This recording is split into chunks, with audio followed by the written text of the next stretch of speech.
இன்னைக்கு பாக்யலட்சுமி எபிசோடில் என்ன நடக்குதுன்னு பார்த்தீங்கன்னா, பாக்யா மையுவை கூட்டிக்கிட்டு தன்னோட வீட்டுக்கு வராங்க. அதுக்கப்புறம் டைனிங் டேபிள் வச்சு கொஞ்ச நேரம் பேசிகிட்டு இருக்காங்க. அதுக்குள்ளே ராதிகா வராங்க. அப்போ ராதிகாட்ட பேசிகிட்டு இருக்கும்போது பாக்யா சொல்கிறாங்க, நீங்கள் உங்கள் கூடவே மையுவை வச்சுக்கலாம்ல, எதுக்கு நீங்கள் தனியாக வச்சுருக்கீங்க? அதுக்கு ராதிகா சொல்கிறாங்க, இல்லை எங்கள் அம்மா நல்லா என்னை பார்த்துக்குவாங்க.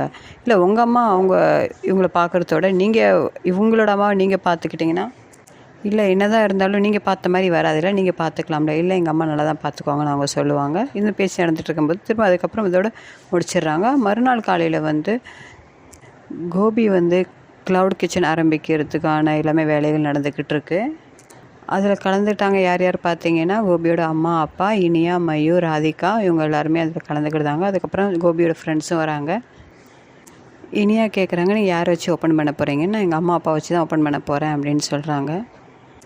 இனியா அதுக்கப்புறம் சொல்கிறாங்க, எத்தனையோ பேர் இருக்குது, எதுக்கு நீங்கள் ஈஸ்வரின்னு அம்மாவை பார்த்து நீங்கள் பேர் வச்சுருக்கீங்க அப்படின்னு. அதுக்கு ஒன்று கோபி சொல்கிறாரு, இது எங்கள் அம்மாவோட பேர், அதுக்கு தான் நான் அந்த பேர் வச்சேன், ஏன் அப்பாவோட பேர் கூட வச்சுக்கலாமே அப்படின்னு செலியும் கேட்குறாரு. இல்லை ராமமூர்த்தி அவ்வளோ செட் ஆகாது, இதே அம்மா பேர் ஈஸ்வரி கிச்சன் கிளவுட் அப்படின்றது ரொம்ப நல்லாயிருக்கும் அப்படின்னு சொல்லிடுறாரு. சரி ஓகே அப்படின்ற மாதிரி தான் போயிட்டுருக்கு.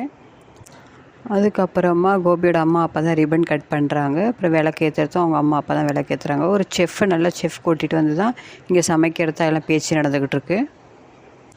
அதுக்கப்புறமா பாக்யரோட ரெஸ்டாரண்ட்டை தான் காமிக்கிறாங்க. அங்கே எழில் வராங்க.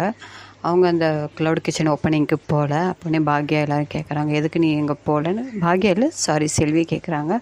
இல்லை அம்மா போகல, அதுக்காக தான் நானும் போகல அப்படின்ற மாதிரி அவங்க பேசுகிறாங்க. எப்படி இருந்தாலும் பாட்டிக்கு அதை தான் சொல்லுவாங்க, அவள் அம்மா வரலன்னா இவள் வரல அப்படின்றது தான் சொல்லுவாங்க.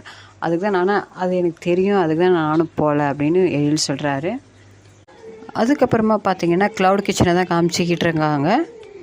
இந்த க்ளவுட் கிச்சனுக்கு சில ஆர்டர் வருது போல், அது எல்லாமே ராதிகா அதெல்லாம் பார்த்துக்கிட்டு இருக்காங்க. ஓகே வியூவர்ஸ், இன்றைக்கி எபிசோடில் தான் போட்டிருக்காங்க. வீடியோ பிடிச்சிருந்தால் சப்ஸ்கிரைப் பண்ணுங்கள், லைக் பண்ணுங்கள், ஷேர் பண்ணுங்கள், கமெண்ட் பண்ணுங்கள். Okay bye.